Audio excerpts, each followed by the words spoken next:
जय बोलिए भगवान महावीर स्वामी की जय। बोलिए अनंतानंत सिद्ध परमेष्ठी भगवान की जय। बोलिए मोक्ष पाहोट ग्रंथ की जय। बोलिए आचार्य गुरुवर श्री कुंद कुंद महाराज की। हम लोगों का सौभाग्य है कि पंचम काल के इस समय में भी हम लोग अपना जो समय है वो मोक्ष पाहुड़ जैसे ग्रंथ के स्वाध्याय पे लगा पा रहे हैं। ये जो काल चल रहा है इसमें बहुत ही विकट परिस्थिति है वर्तमान में। पहली बार पिछले कई वर्षों में ऐसा देखने आया है कि पूरे के पूरे विश्व में त्राहिमाम हो रखा है और उसके बाद भी हम लोग अपने धर्म के प्रति आस्था लिए हुए हैं और स्वाध्याय के माध्यम से हम अपनी आत्मा के अपने स्वधर्म के निकट जाने का प्रयत्न कर रहे हैं। इस समय का इसी प्रकार आप सभी लोग सदुपयोग करते रहें और हम सभी मिलके प्राकृत के मूल ग्रंथों का स्वाध्याय करते रहें। इन्हीं भावनाओं के साथ में हम आगे के जो गाथाएं हैं मोक्ष पाहुड़ की, आज 17 अप्रैल दिनांक हो चुकी है और आपकी क्लास 16 नंबर की आज हम ले रहे हैं।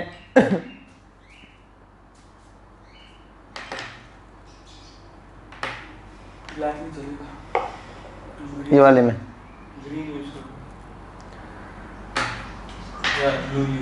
आज हमारी 17 अप्रैल है और क्लास नंबर 16 है। कल वाली जो गाथा की थी उसका जल्दी से रिवीजन हम लोग करेंगे 2 मिनट में और फिर आगे की 2 गाथाएं आज और लेंगे।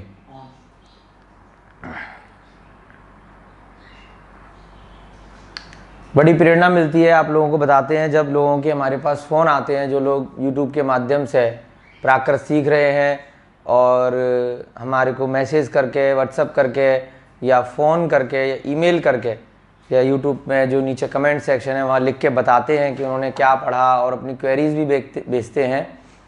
तो एक सज्जन है बीकानेर से, वो रेगुलर बहुत अच्छे से प्राकृत सीख रहे हैं, बड़ा अच्छा लगता है। डेली वो कुछ ना कुछ अभ्यास करके भेज रहे हैं, पूरा चार्ट बना के। कल शाम को रुड़की से एक अंकल जी का फ़ोन आया, उन्होंने बताया कि 4 महीने से लगातार वो डेली वीडियोस देख रहे हैं और जब उनसे पूछा तो उनकी उम्र उन्होंने 83 ईयर बताई। तो बहुत अच्छा लगा कि इस उम्र में इतने स्वाध्यायी लोग हैं। हमें आप सबसे प्रेरणा मिलती है कि आप लोग हमें इतना प्रेरित कर रहे हैं कि हम लगातार क्लासेस जारी रखें, आप लोगों का स्वाध्याय में मदद करें।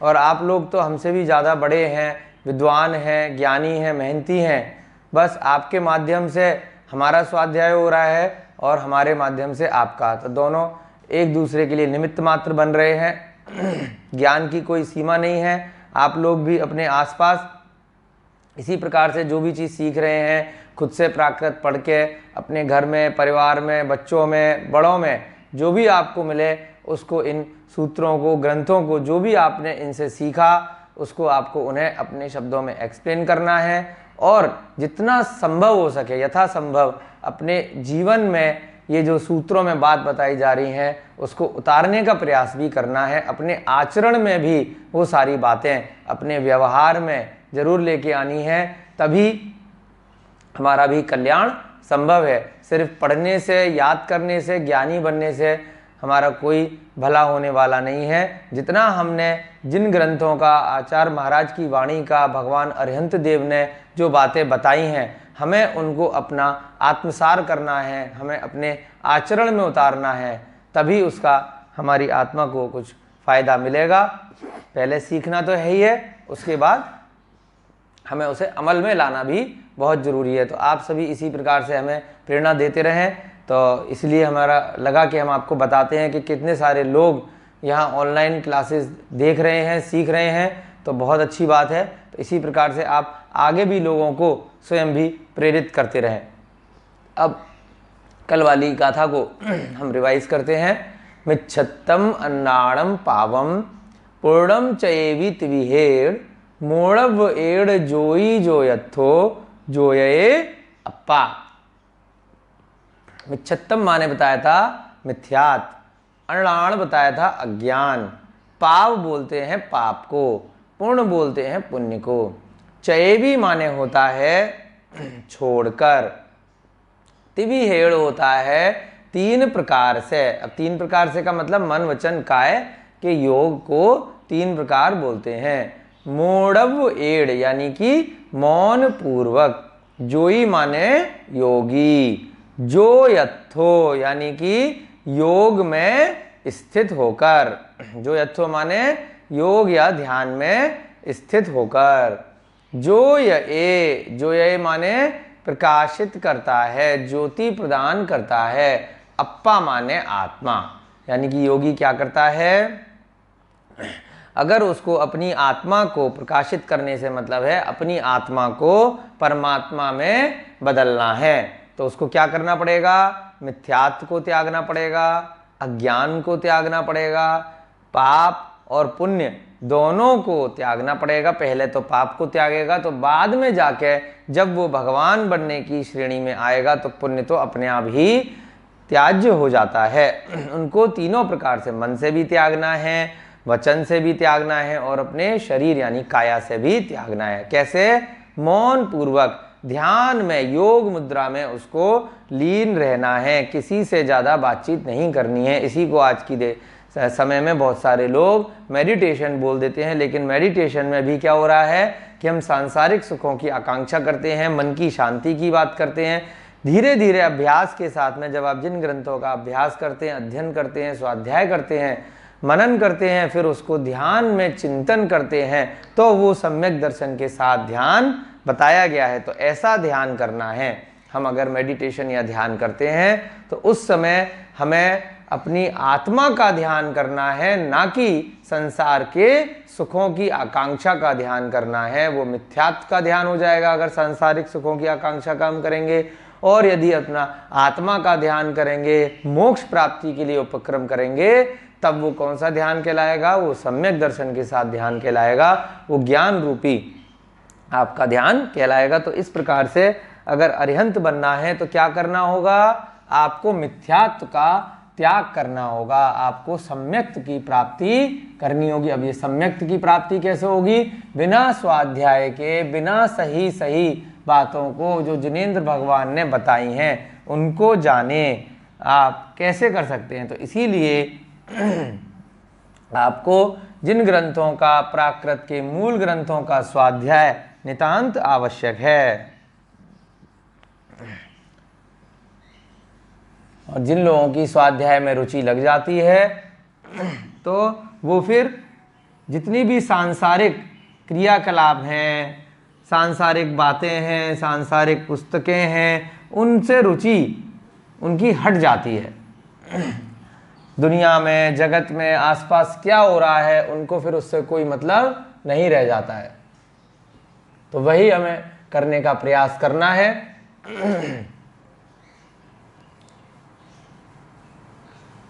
अब अगली 2 गाथाएं आज जल्दी से करेंगे।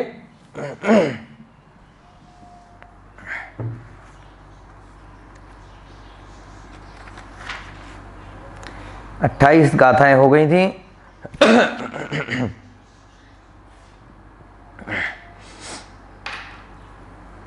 29 नंबर की गाथा,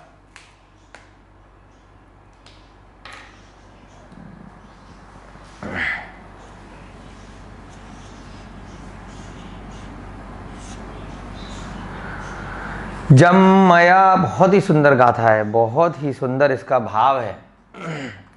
तो इसीलिए प्राकृत के मूल ग्रंथों से, मूल गाथा से स्वाध्याय कराने का पर्पज एक बार फिर आपको बताते हैं।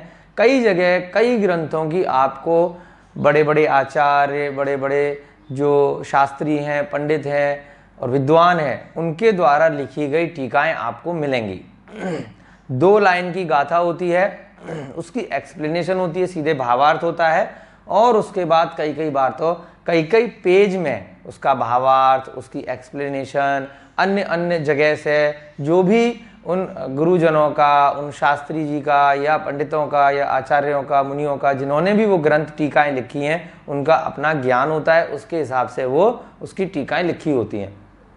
तो कई बार गाथाएं तो बहुत कम है, परंतु बहुत मोटी पुस्तक उसकी बन जाती है। तो उससे क्या होता है, जो स्वाध्यायी होते हैं तो वो घबरा जाते हैं कि इतना मोटा ग्रंथ पढ़ना पड़ेगा, अष्टपाहुड़ का इतना मोटा ग्रंथ पढ़ना पड़ेगा, मोक्ष पाहुड़ पढ़ने के लिए इतना मोटा पढ़ना पड़ेगा।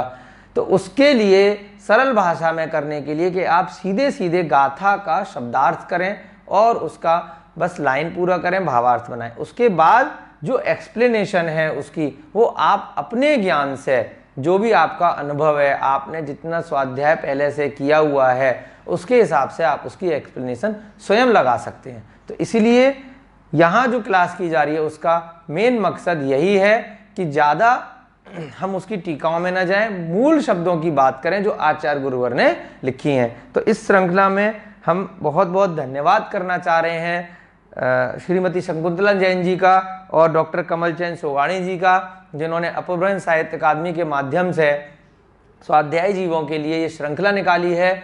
कई पुस्तकें हमारे पास आ चुकी हैं, सीधे सीधे जो कोर्स के अलावा हैं, और जिसमें केवल आप लोगों को पढ़ाने के लिए हमारे पास उन्होंने पुस्तकें भिजवाई हैं, जिसमें गाथाओं का शब्दार्थ किया है, इसके बाद समय सार की भी आई है और 3-4 ग्रंथ उन्होंने भेजे हैं।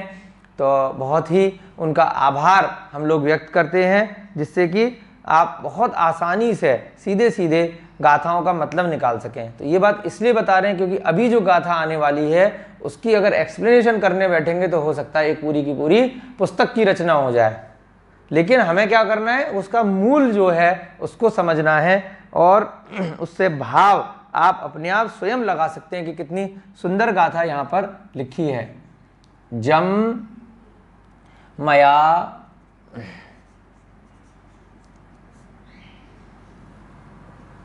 दिस्सदे, जम मया दिस्सदे रूवम तम ड़,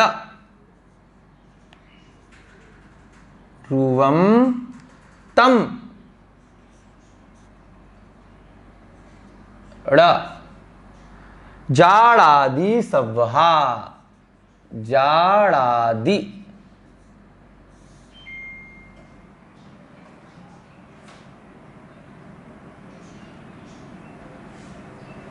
जाड़ादि सव्हा,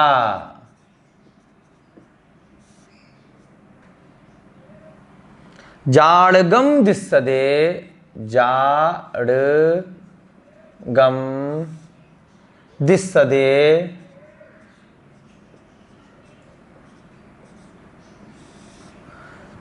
ड़ेव तमहा, ड़ेव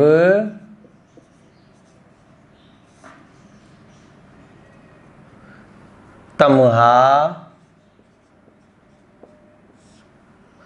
जंपेमी कीड़हम,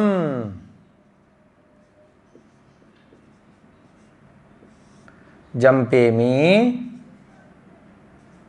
कीड़हम।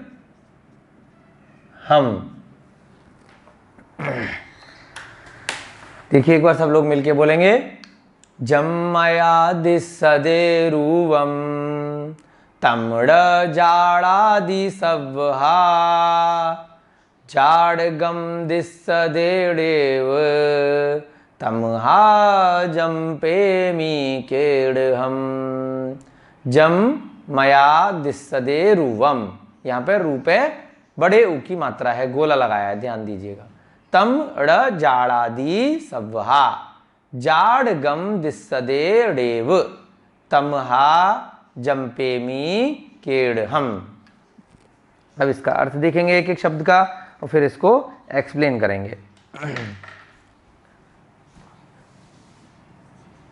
जम का मतलब आप लोग जानते ही हैं, जम का ने जो, खाली जो भी कई बार होता है और जम भी होता है। जब नपुंसकलिंग की तरह से इसमें प्रयोग हो सकता है जम में, और जब पुल्लिंग की तरह से बनाते हैं उसके, तब जो भी बन जाता है सीधे सीधे। क्या है इसका मूल शब्द? ज। और विभक्ति वचन क्या लगेंगे? 1/1 प्रथमा विभक्ति एक वचन। कमलम की तरह से भी जाके रूप बनते हैं और देव की तरह से भी बनते हैं, नरेंद्र की तरह से। मया, मया माने है जब हम मेरे वाले रूप बनाते हैं। मैं के लिए क्या होता है, अहम, अम्मी हमने देखा था, तो उसके भी रूप बनते हैं। तो वहाँ पर आपको इस वाली पुस्तक से हम दिखाते हैं कि जब अहम वाले रूप बनते हैं, प्राकृत रचना सौरभ आपको साथ में रखनी है, या फिर आपने जो चार्ट बनाए होंगे उनका कई बार आपको प्रयोग में आ जाता है। तो यहाँ पर जो मैं वाले रूप बनते हैं उसमें आप देख सकते हैं कि तृतीया में यहाँ पर जो एक वचन बहुवचन अहम के रूप होते हैं, तो उसमें अनियमित वाले में तृतीया में मया शब्द मैं के लिए आता है। तृतीया में तो क्या बन जाता है उसमें, मया। तो मया में क्या होता है, तृतीया में आया है तो क्या होगा, से द्वारा, तो मेरे द्वारा, ये मैं वाला रूप है। और यहाँ पे एज इट इज लिया है, तो मया अनियमित के रूप में प्रयोग किया है, आपको याद रखना है। क्या बन गया इसमें, 3/1 अहम के रूप में, जो मैं वाले में। तो मया माने क्या हो गया, मेरे द्वारा, तृतीया विभक्ति एक वचन में, ठीक है। अहम इसमें, और साथ में आप लिख सकते हैं अनियमित। अनियमित का मतलब होता है कि सीधे सीधे मेरे द्वारा के लिए ये वाला शब्द मया प्रयोग में आ जाता है। क्या आ जाता है, मया। मया माने अनियमित, यानी कि जिसमें ज्यादा विभक्ति वगैरह ना लगे। एज इट इज आप मया के अर्थ में क्या ले सकते हैं, मेरे द्वारा। तीसरा शब्द है दिस्सदे। दिस्सदे, अब दे लग गया, तो दे में क्या होता है, ये दीदे किस में लगाते हैं हम, अन्य पुरुष एक वचन में। दिस माने होता है देखना, दिस्सदे लग गया तो क्या हो गया, देखा जाता है, देखा जाता है लग जाएगा। कौन सी लगेगी, 3/1 अन्य पुरुष एक वचन। यहां पे क्या है, दिस माने ये क्रिया है। और ये भी जब जाता है कई बार लग जाता है, तो आपने पहले जो प्राकृत का अभ्यास किया है, तो उसमें अनियमित वाले शब्दों में सीधे सीधे देखा जाता है प्रयोग में आता है। तो यहां पर भी अनियमित के हिसाब से ही है, दिस्सदे। अनियमित का मतलब होता है जो एज इट इज प्रयोग में वर्ड पूरा की पूरा आ जाता है। तो कुछ शब्दों को हमें सीधे सीधे ऐसे ही याद करना होता है। वैसे विभक्ति के हिसाब से 3/1 इसमें लगाई जाती है। दिस माने अलग से भी लेते हैं, देखना, और देखा जाता है के लिए दिस्सदे। रूवम, रूवम माने पहले बहुत बार आया है रूप। इसका मूल शब्द क्या है, रूप। रू और अर्थ क्या है, रूप। रूव, बिंदी लग गई है तो क्या बन गया, नपुंसक लिंग के हिसाब से 1/1 कमलम के हिसाब से। रूप का यहाँ पे भावार्थ जो लिया है वो पुद्गल के लिए लिया है, तो इसलिए ब्रैकेट में यहाँ पे हम पुद्गल लिख देते हैं। जब वाक्य पूरा करेंगे तो रूप से मतलब यहाँ पे पुद्गल द्रव्यों से सबसे है। जो भी वस्तु का, व्यक्ति का, किसी मनुष्य का, किसी भी जीव में जो बाहर से रूप दिखाई देता है, उसके लिए यहाँ पे भाव लिया गया है। तम, तम माने वह, है ना, मूल शब्द है त।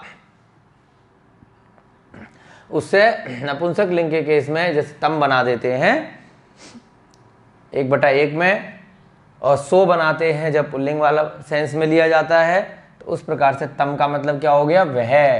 ड़ा, ड़ा माने तो आप जानते ही हैं, ड़ा माने नहीं होता है, और ये अव्यय होता है जिसमें कोई विभक्ति वचन नहीं लगता। ड़ के बाद शब्द है जाड़ आदि। जाड़ा दी। जान माने जानना, दी लग गया तो क्या बन गया, जानता है, जानता है, या फिर जानना या समझना, समझता है, इन दोनों में से कुछ भी लगा सकते हैं। मूल शब्द क्या है इसका, जान, और यहां क्या लग गया, अन्य पुरुष एक वचन, क्रिया लग गई ये दीदे वाली, तो क्या बन गया, जान आदि। अगला शब्द है सव्हा।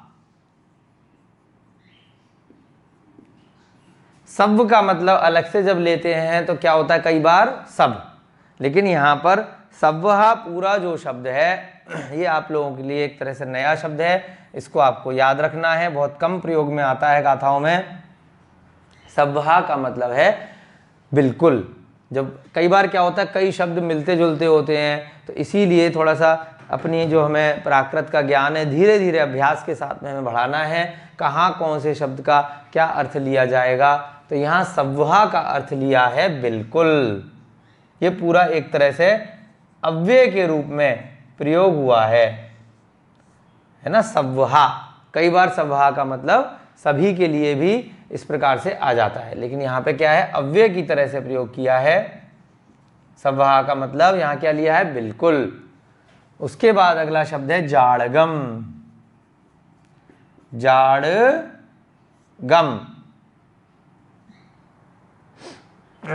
इसका मूल शब्द है वही जानने से रिलेटेड है, जाड़गम लग गया तो क्या है, जाड़गम माने जानने वाला, जाड़ माने जानना, और जाड़गम से क्या बन गया, जानने वाला। इसमें जाड़ग मेन शब्द है और बिंदी लगा दी, तो जानने वाला 1/1 में ही करता है, ये भी कमलम की तरह से शब्द बनाया, यानी जो जानता है, जानने वाली, जानने का मतलब क्या है, समझना भी है, तो क्या बन जाएगा, जानने वाला या समझने वाला, जानने वाला या समझने वाला। दिस्सदे,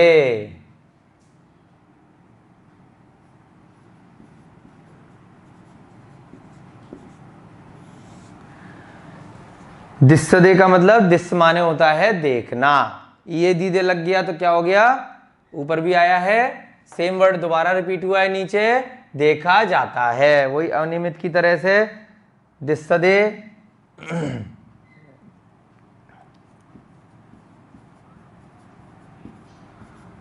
इसमें भी वही लगाएंगे हम 3/1 और अनियमित, क्या बन गया, देखा जाता है, देखा जाता है। उसके बाद ड़ेव, ड़ के साथ में एव लग गया तो ड़ माने भी नहीं होता है, और ये शब्द पूर्ति के लिए, पाद पूर्ति के लिए सेम शब्द का अलग अलग जगह अर्थ में सेम नहीं ही रहेगा, कहीं ड़ का इस्तेमाल करते हैं, कहीं ड़ेव का इस्तेमाल करते हैं, जिस प्रकार से गाथा का भाव होता है। ड़ेव माने नहीं, और ये भी क्या है, अव्यय ही है, ड़ेव माने भी नहीं है और ड़ा माने भी नहीं होता है। तमहा, तमहा का मतलब ये पहले भी आया है, तमहा भी अव्यय है, इसका मतलब होता है इसलिए, तमहा माने इसलिए।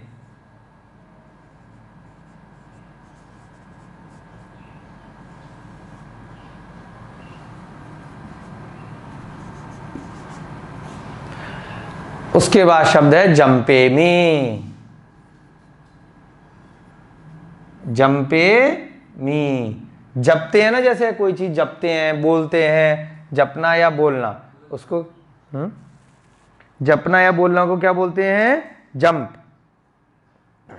मी लग गया साथ में तो क्या बन गया, मी आमी एमी किसमें लगा था, आ गया याद आपको, बिल्कुल ठीक। उत्तम पुरुष में क्या लगता है प्रत्यय साथ में, वर्तमान काल में मी आमी एमी, तो यहां क्या लग गया, एमी, तो ज़्यादातर क्या होता है, हमारे को अन्य पुरुष ज़्यादा गाथाओं में आता है, लेकिन यहाँ पे शुरुआत किससे करी है, ध्यान रखिएगा, मया, मेरे द्वारा।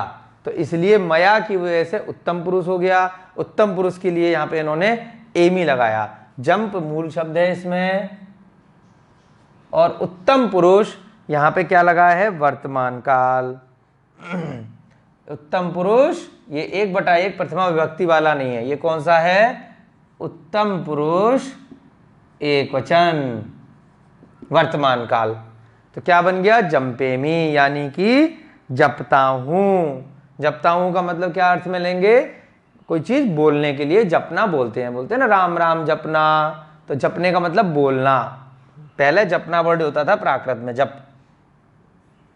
जपता हूं, मूल शब्द बना, ब्रैकेट में हम लिख देते हैं बोलता हूं।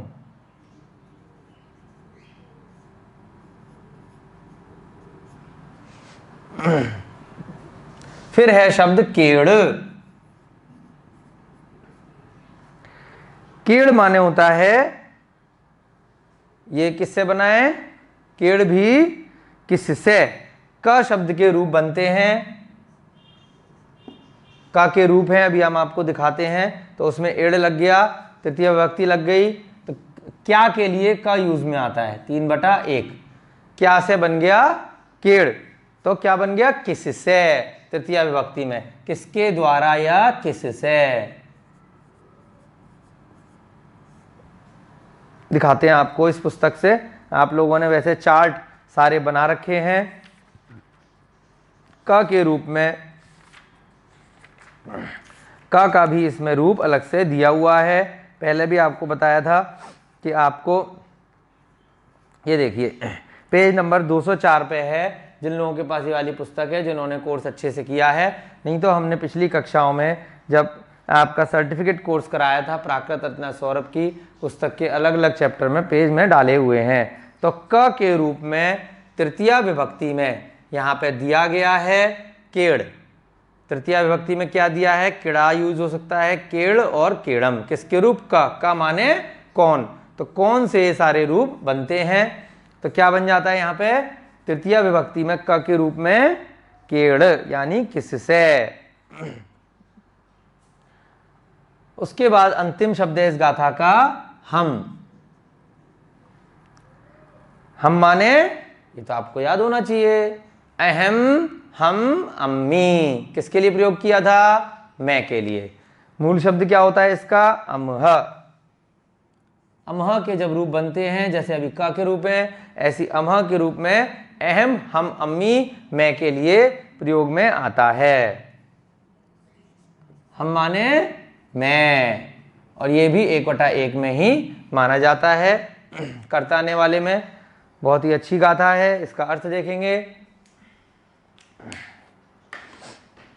जम माने जो, मया माने मेरे द्वारा, दिस्सदे माने देखा जाता है, रूप माने रूप, तम माने वह, ड़ माने नहीं, जाड़ादि माने जानता है, सव्वहा माने बिल्कुल, जाड़गम माने जानने वाला, दिस्सदे माने देखा जाता है, ड़ेव माने नहीं, तमहा माने इसलिए, जंपेमी माने जपता हूँ या बोलता हूँ, केड़ माने किससे, हम माने मैं। अब हिंदी एक बार देखेंगे इधर से, जो मेरे द्वारा देखा जाता है रूप या पुद्गल, वह नहीं जानता है, न समझता है, बिल्कुल, जानने वाला देखा जाता है नहीं, इसलिए जपता हूँ किससे में। कुछ समझ में आ रहा है, मतलब कितनी बढ़िया बात, आगे पीछे करेंगे तो एकदम क्लियर समझ में आ जाएगा। इसका मतलब ये है कि मैं जैसे अभी यहाँ पर आप लोगों से बात कर रहा हूँ, आप लोग किससे देख रहे हैं, पढ़ रहे हैं, तो वो किस चीज़, क्या देख रहे हैं आप अपनी स्क्रीन पे, चाहे मोबाइल पे देख रहे हैं, लैपटॉप पे देख रहे हैं, टीवी पे देख रहे हैं, किसको देख रहे हैं, रूप को देख रहे हैं, यानी पुद्गल को देख रहे हैं। मैं भी किसको देख रहा हूँ, आप लोगों को देख रहा हूँ। तो आप लोगों में मेरे को आपकी आत्मा दिखाई नहीं दे रही, ना आपको मेरी आत्मा दिखाई दे रही। तो जो भी इस संसार में मेरे द्वारा देखा जाता है, वो क्या देखा जाता है, मात्र पुद्गल द्रव्य देखा जाता है, जिसमें जीव होता ही नहीं है। तो अब वो आचार्य महाराज सरप्राइज होकर कह रहे हैं तो मैं किससे बोल रहा हूं, मैं किससे जप रहा हूं, मैं जानता ही नहीं हूं। जो मैं जिससे बात कर रहा हूं कुछ जानता ही नहीं है। मैं जिसका भी रूप रंग देख के इस पूरे संसार के चक्रों में फंसा हुआ हूं, वो वास्तव में जीव है ही नहीं, वो पुद्गल द्रव्य है, वो बाहरी रूप है जो क्या है, शाश्वत नहीं है। वो एक दिन मिट जाना है, पर्याय तो उसकी निरंतर बदलती रहनी है। जीव ही हमेशा शाश्वत रहेगा और उसके लिए हमें ध्यान लगाना है। जबकि वास्तव में क्या हो रहा है कि मैं किससे बोल रहा हूँ, सरप्राइज होके अपने आप में सोच रहे हैं। आप लोगों को सोचने के लिए, चिंतन करने के लिए ये गाथा बनाई है कि हम जिससे भी बात कर रहे हैं उसके रूप को देखकर हम बात कर रहे हैं, जबकि वास्तव में उसके रूप के अंदर एक आत्मा है जिससे बोलने की हमें कोई जरूरत ही नहीं है। हम अपने पुद्गल नेत्रों के द्वारा, शब्दों के द्वारा उस आत्मा से बात कर ही नहीं सकते हैं।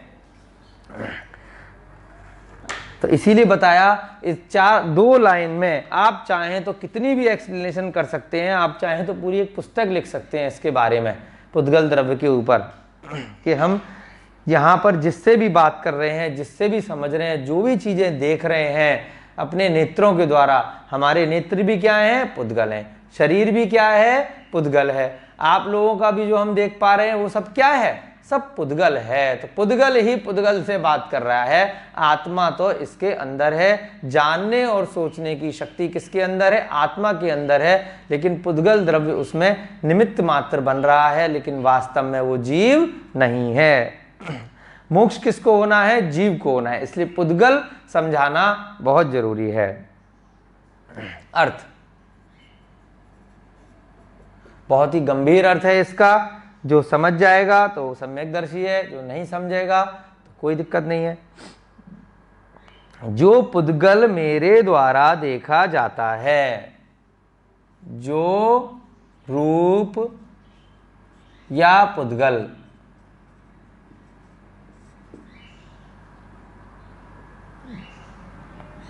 मेरे द्वारा देखा जाता है, यहां मेरे से मतलब है कि आचार्य महाराज ने जैसे लिखा है तो उनका मतलब है कि जो भी इस ग्रंथ को, सूत्र को पढ़ रहा है वो स्वयं पे लगाए कि मेरे द्वारा जो भी पुद्गल या रूप किसी का देखा जा रहा है, देखा जाता है, वह बिल्कुल नहीं समझता है।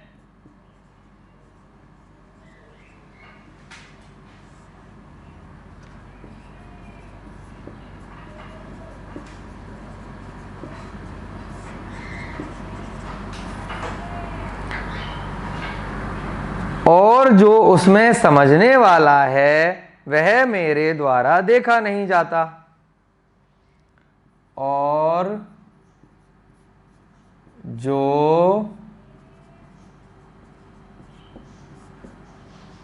उसमें समझने वाला है,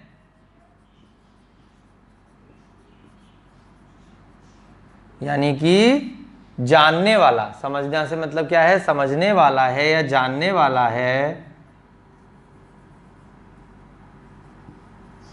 वह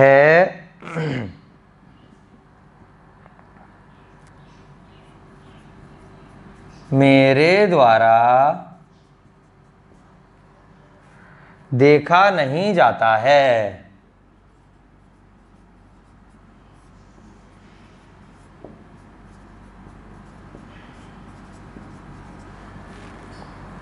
तो मैं किससे बोलता हूं,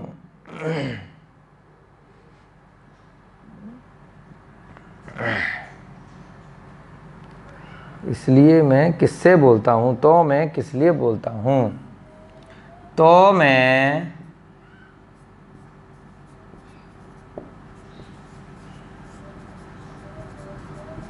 किससे बोलता हूं,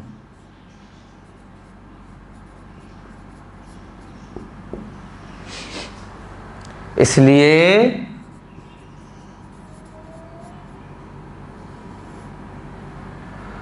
यहां पर अब इसलिए के बाद वाक्य पूरा नहीं हो रहा था, तो इसलिए यहाँ पे जिन्होंने इस गाथा का भावार्थ किया है उन्होंने इसका अर्थ लिया इसलिए मौन हूँ, क्योंकि पिछले गाथा में और आगे की गाथाओं में योग से रिलेटेड, ध्यान से रिलेटेड बताया है। तो उन्होंने बताया कि इसलिए मैं ऐसा हूँ, इसलिए मैं योग मुद्रा धारण किए हुए, इसलिए इन्होंने ब्रैकेट में मौन शब्द इसका भाव में लिया है। यानी जो रूप, अब ये किसके रूप की बात कर रहे हैं? किसी भी व्यक्ति के, किसी भी जीव से, जो हमें जीव लग रहा है लेकिन वास्तव में हम उसका क्या देख पा रहे हैं? केवल रूप, बाहरी परिवेश देख के हम उससे बात करते हैं। जो रूप मेरे द्वारा देखा जाता है वह बिल्कुल नहीं समझता है, ऊपर की जो चीज़ है वो नहीं समझ रही है, और जो उसके अंदर समझने वाला जीव है वह मेरे द्वारा देखा ही नहीं जा सकता, क्योंकि आत्मा क्या है? उसे कोई देख नहीं सकता है। वो शरीर के अंदर विद्यमान तो है लेकिन हम उसको इंद्रियों के माध्यम से देख नहीं सकते, और जो उसमें समझने वाला या जानने वाला है वह मेरे द्वारा देखा ही नहीं जाता है। तो भाई मैं बात किससे कर रहा हूँ? मैं किससे बोलता हूँ? तो इससे अच्छा क्या है कि मैं बात करूँ ही ना, मैं स्वयं अपनी आत्मा का ही ध्यान करूं बिना बात किए। तो जब ये वाला अभ्यास हो जाएगा तो क्या होगा? हमें मोक्ष की प्राप्ति अवश्यंभावी हो जाएगी एक न एक दिन, अगर कालब्धि सही आएगी। तो इसका गंभीर अर्थ है, हमें समझना है और उस पर जरूर विचार करना है। फोटो ले लो उसकी। थोड़ी डिटेल में ये वाली गाथा कराई है आराम आराम से, क्योंकि इसका शब्दों का तात्पर्य बहुत ही अंदर तक जाता है, और अगर आप इसका मतलब समझ गए तो आपके लिए बहुत ही अच्छा है। मिटा दें इसको, सबने नोट कर लिया इसका अर्थ? जो रूप उद्गल मेरे द्वारा देखा जाता है वह बिल्कुल नहीं समझता है, और उसमें जो समझने वाला है वह मेरे द्वारा देखा नहीं जाता है। इसलिए मैं बिना बात के किससे बोलूं? कोई काम नहीं है तो बोलता हूं फालतू में, तो अब वो उसका जीव तो मैं देख ही नहीं पा रहा। तो इसलिए उससे बढ़िया क्या है कि मैं बोलने का प्रयोजन ही ना करूं, मैं शांत रहूं और मौन रहूं। मौन रहूंगा तो क्या होगा? अपनी आत्मा का ध्यान करूंगा। अपनी आत्मा का ध्यान करूंगा तो धीरे धीरे क्या होगा कि हमारा गुण स्थान हमारी आत्मा का ऊपर बढ़ता जाएगा, आत्मा में कर्मों की निर्जरा होती जाएगी, और क्या होगा? फिर एक दिन हम भी केवली बन सकते हैं, सिद्ध बन सकते हैं, मोक्ष प्राप्त कर सकते हैं। संसार रूपी महासागर से हम तिर सकते हैं। अगली गाथा देखते हैं, बहुत ही अच्छी गाथा है वो भी। 100 से ऊपर गाथाएं हैं मोक्ष पाहुड़ ग्रंथ में। अभी हमारी 29 गाथाएं हुई हैं आज, एक गाथा और 30 हो जाएंगी आज। प्रतिदिन के अभ्यास में हमारी 2 गाथाओं का अभ्यास चल रहा है, तो लगभग आप लगा लीजिए 1 महीना और लगेगा। धीरे धीरे इसी प्रकार से अगर आप करते रहे तो 30 नंबर की गाथा। सव्वा सव अड़ेरो हेड़, सव्वा सव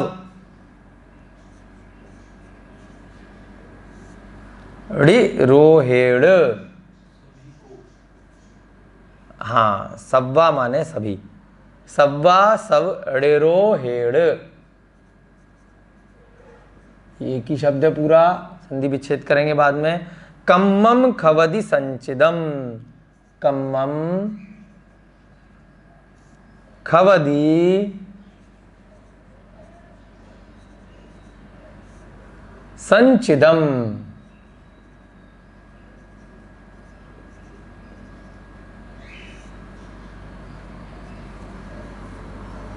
जो यथो जाड़ये जोई,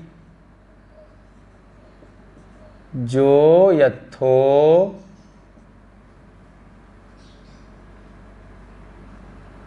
जो यथो जाड़ये जोई, जिड़ देवेड़ भाष्यम, जिड़ देवेड़ भाष्यम।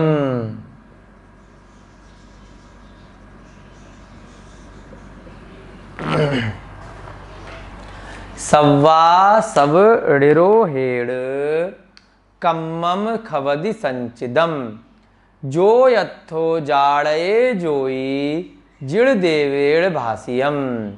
सव्वा सव ऋरो हेड़ कम्मम खवदि संचिदम जो यत्थो जाड़ये जोई जिड़ देवेड़ भाष्यम।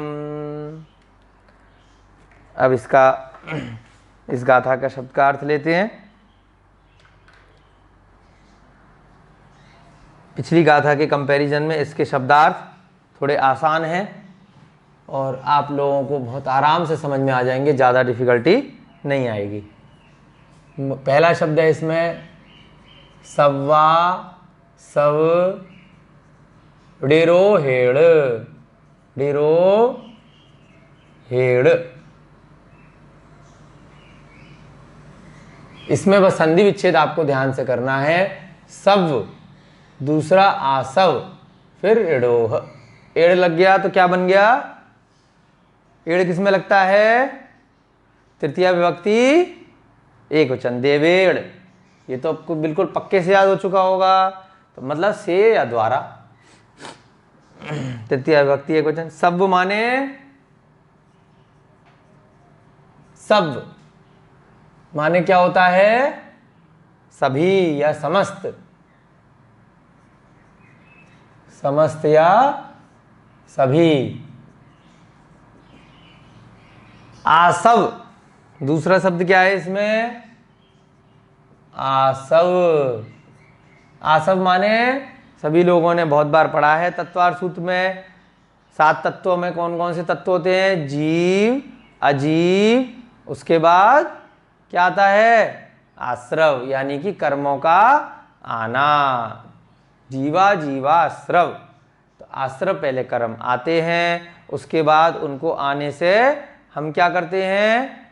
पहले वो आते हैं, फिर वो बंध जाते हैं, बंध, उसके बाद हम उसको संवर करते हैं, उसको रोकते हैं। संवर के बाद क्या होता है? फिर वो निर्जरा हो जाती है और उसके बाद फाइनली मोक्ष हो जाता है। तो वही यहाँ पे समझाया है। आसव माने आश्रव, यानी कि कर्मों का आना। आश्रव, आश्रव माने कर्मों का आना। अगला शब्द क्या है इसमें? ऋरोह। ऋरोह माने निरोध। ऋरोह, आगे लग गया एड़, तो क्या बन गया? 3/1। ऋरोह माने निरोध। निरोध को संवर भी बोलते हैं, मतलब आना रोक देना, निरोध। कर्मों का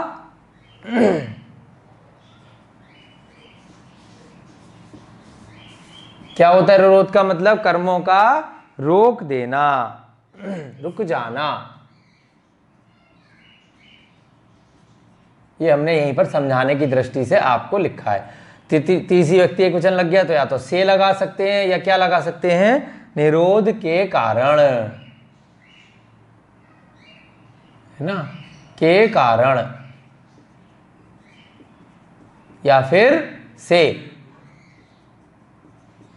से द्वारा या कारण, कर्ता ने कर्म को करण से द्वारा या कारण भी लगता है। तो क्या अर्थ बना इसका? समस्त आश्रव के निरोध के कारण, यानी कि आत्मा में मन वचन काय की वजह से जो भी कर्म आ रहे थे, यानी आश्रव हो रहा था, अब नए कर्म नहीं आएंगे, उनको आने से रोक दिया, मतलब संवर कर दिया। अब उनका नए कर्मों का आना बंद हो जाएगा। कम्मम, कम्मम माने कर्म। बिंदी लग गई तो क्या बन गया? कर्म को।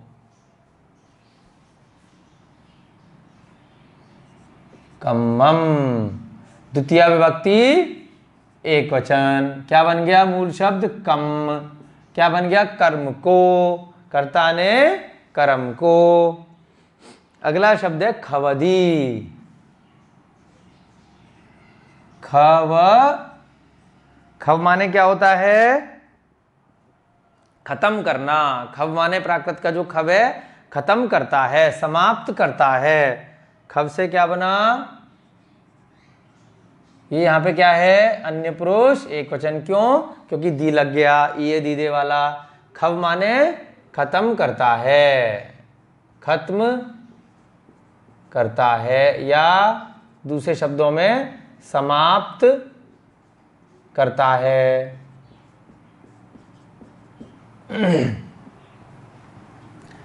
संचिदम। संचिदम माने संचित। संचिदम माने किससे बना ये शब्द? संचित से। जो पहले से बहुत सारे जन्मों जन्मों के कर्म संचित किए हुए थे, तो उसको क्या बोलते हैं? संचित किए गए को, किए हुए। अब दम लग गया तो किए हुए को, संचित कर्मों को, जो पहले से संचित को, यानी कि इकट्ठे किए गए को। संचित को दूसरे शब्दों में हम और क्या समझ सकते हैं? इकट्ठे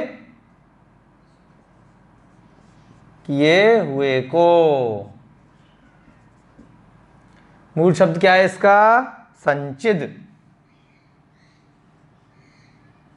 प्राकृत में संचित से क्या बना? संचित। ये भी 2/1 में। उसके बाद जो यथो। जो यथो, ये पिछली गाथा में भी आया था, कल वाली में। क्या मतलब था इसका? ध्यान में स्थित या ध्यान में लीन। जो माने योग से बना, योग में स्थित। कल भी आया था सेम शब्द, योग में स्थित, यानी कि ध्यान मुद्रा में जो लीन है, ध्यान में लीन। जो यथ, और ये ओ लग गया तो क्या बन गया? 1/1। जाड़ ए, ये दीदे लग गया तो जाड़ माने जानना। यहां पे ए जो लगाया है, जाड़ प्लस ए, जाड़े के लिए, तो जानो से लिया है। यहां पे विधि एवं आज्ञा वाला ए लगाया है इन्होंने। जाड़े, जाड़ प्लस ए, तो यहां पे शब्द जो लिया है जानो। जानता है भी चला सकते थे कि समझता से वो खत्म करता है, वो जानो।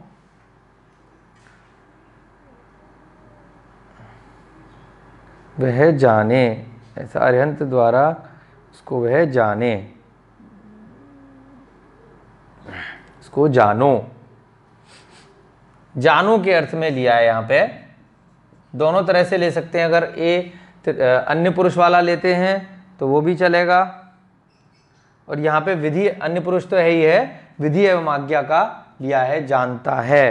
अरिहंत द्वारा ऐसा कहा गया है, उसको जानता है। यहाँ पे अर्थ जो लिया है भाव में, यहाँ विधि एवं आज्ञा के साथ में इसका लिया गया है, ऐसा जानो। विधि एवं आज्ञा 3/1। अन्य पुरुष एक वचन में वर्तमान काल न हो के विधि एवं आज्ञा है, जाड़ मूल शब्द है। ठीक है, अर्थ क्या लगाया? जानो।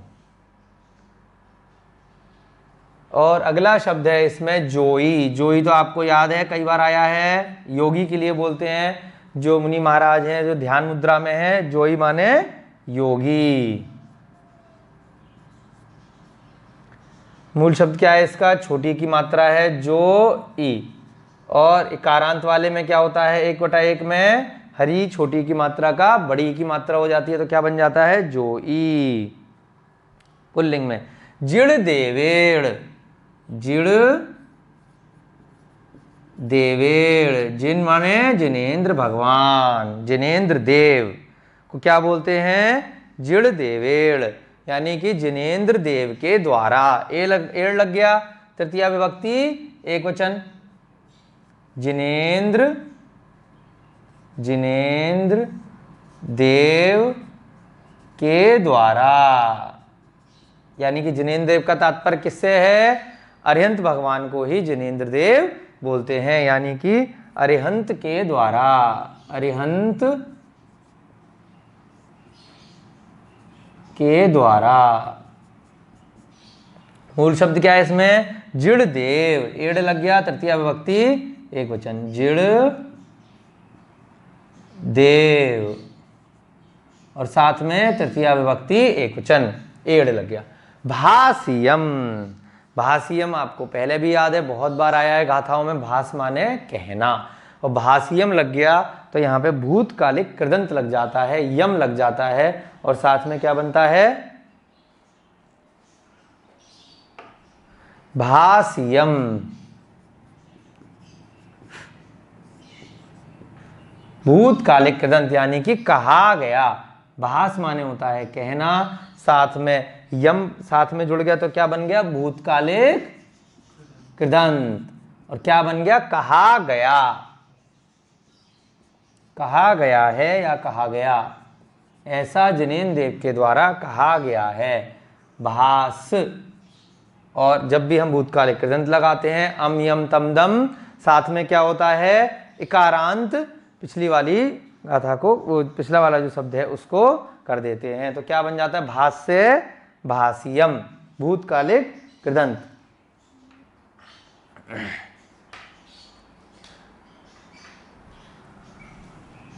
देखिए बहुत आसान गाथा है पिछली गाथा के कंपैरिजन में। सव्वा सवड़ेरो हेड़, यानी कि जितने भी सभी कर्मों का आना समस्त आश्रव के निरोध के कारण, यानी कि जितने भी कर्म आते हैं समस्त आश्रव के निरोध के कारण। समस्त आश्रव के, अब यहाँ पे के भी लगा देते हैं साथ में वाक्य पूरा करने के लिए। समस्त आश्रव के, है ना, निरोध के कारण। ऊपर लिखते हैं आश्रव के, जिससे आपके समझ में आ जाए। समस्त आश्रव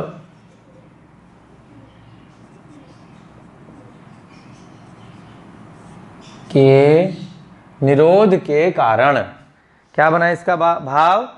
समस्त आश्रव यानी कि आत्मा में जो कर्म आ रहे थे उनको आने से रोक देने के कारण, कर्म को खत्म करता है, यानी कि समाप्त करता है। जो संचित किए गए थे, कौन समाप्त करता है? जो योग में स्थित जानो योगी है। ऐसा किसने कहा है? जिनेंद्र भगवान ने ऐसा कहा है, उनके द्वारा ऐसा कहा गया है। जो भी योगी योग में स्थित हो जाता है, सम्यक दर्शन के साथ में ध्यान करता है, बाकी जितने भी पुद्गल द्रव्य हैं उनसे बातचीत बंद कर देता है मन वचन काया से, है ना। उसके बाद क्या होता है? धीरे धीरे वो योगी अपने जो पूर्व नियोजित संचित किए हुए अनादिकाल से जो उसके कर्म हैं, जो आत्मा में पूरी तरह से चिपके हुए हैं, जो शुभ और अशुभ भविष्य में फल देते हैं, उनकी धीरे धीरे क्या करता है? नए कर्मों के आने को रोक देता है। और फिर आगे की गाथाओं में आप पढ़ेंगे कि क्या होता है। फिर धीरे धीरे जब नए कर्म आने बंद हो जाते हैं, पुराने कर्म धीरे धीरे समय की वजह से उनकी निर्जरा होने लग जाती है, तो फिर अल्टीमेटली क्या होता है? आत्मा से जितने भी कर्म थे वो हटने लग जाते हैं। सारे कर्म जब एक समय ऐसा आता है जब सभी कर्म हट जाते हैं, तो क्या हो जाता है? वही जीव स्वयं भी अरिहंत बन जाता है, उसको केवल ज्ञान की प्राप्ति हो जाती है। तो बिना ध्यान लगाए हमें केवल ज्ञान संभव नहीं है, यहाँ इस गाथा के माध्यम से बताया गया है। ध्यान में लीन योगी, यानी कि योग में स्थित जो योगी है, ध्यान में लीन योगी सीधे सीधे आप ध्यान में लीन की जगह आप ये शब्द भी ले सकते हैं, आपके ऊपर है योग में स्थित, इसलिए ब्रैकेट में लिखे हैं। जो भी आप शब्द चाहें अपने हिसाब से उसका भाव लगा सकते हैं। ध्यान में लीन योगी सभी या समस्त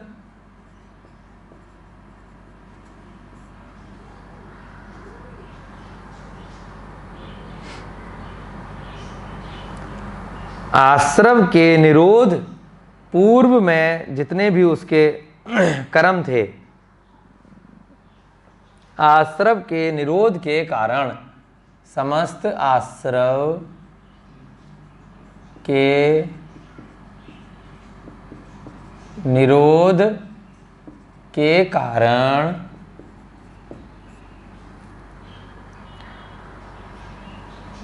पूर्व में संचित किए हुए कर्मों को समाप्त करता है। पूर्व में यानी कि ये ब्रैकेट में लिखा है क्योंकि इसका भाव तभी बनेगा, कौन से कर्म जो पहले से उसकी आत्मा में है। पूर्व में संचित यानी इकट्ठे किए हुए, संचित किए हुए कर्म को समाप्त करता है।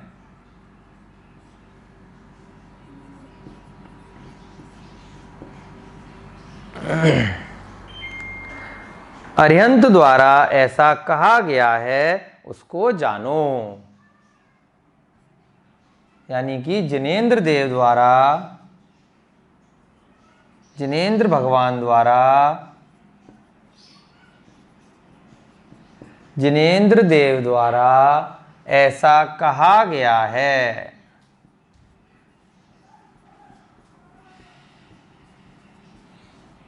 उसको जानो।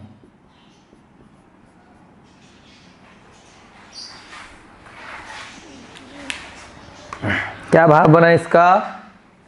ध्यान में लीन योगी सव्वा सब अड़िरो हेड़, यानी कि समस्त आश्रव के निरोध के कारण कर्मों को खवदी माने समाप्त करता है या खत्म करता है। संचिदम यानी जो पहले से पूर्व में संचित किए हुए थे।